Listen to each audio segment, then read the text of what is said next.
दूसरा भी पैदा हो जाता है। ऐसे समझिएगा जैसे कि किताब का पन्ना है।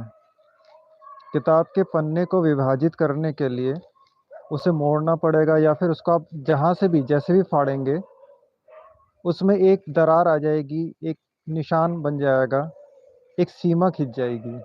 एक छोटा उदाहरण ले रहा हूँ, उसी से हम समझेंगे। और जैसे ही हम उस पन्ने को फाड़ते हैं, जब तक वो पन्ना फटा नहीं था, जब तक उस पन्ने में सीमा नहीं खींची गई थी, दरार नहीं थी, तब तक वो पन्ना बड़ा था।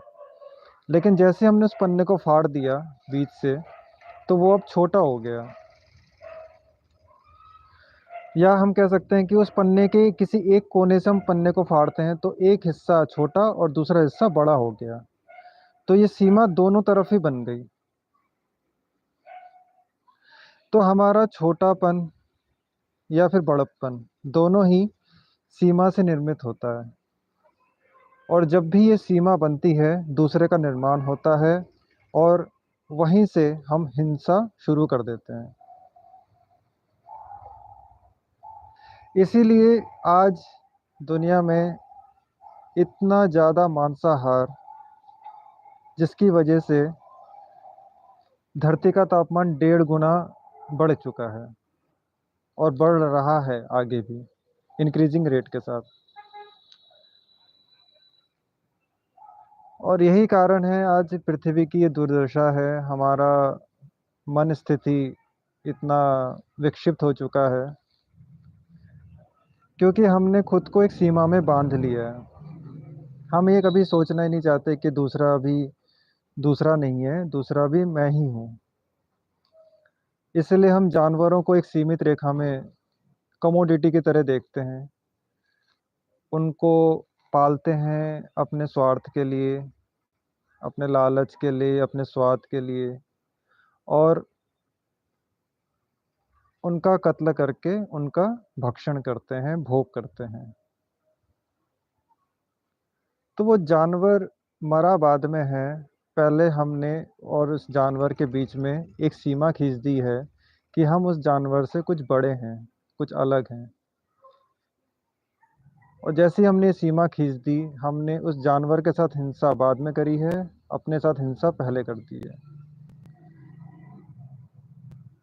क्योंकि हम अनंत हो सकते थे। प्रकृति में विभिन्नताएं और बदलाव निरंतर आता है, लेकिन प्रकृति किसी के साथ हिंसा नहीं करती।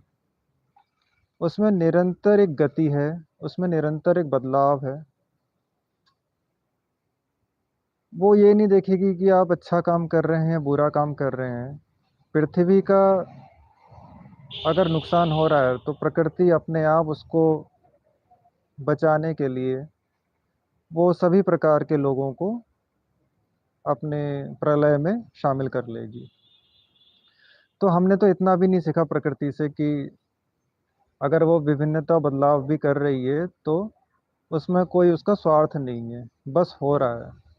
लेकिन हमने जो विभिन्नता और बदलाव प्रकृति से सीखा है, उसका कारण हमारा व्यक्तिगत अहंकार है और स्वार्थ है। तो जब ये बात हमें समझ आएगी कि हम दूसरे का निर्माण अपनी हिंसात्मक प्रवृत्ति से कर रहे हैं, तो शायद हमारे ये जो कर्म हैं, जो हमारा अंदर का व्यक्तिगत अहंकार है, थोड़ा कम होगा।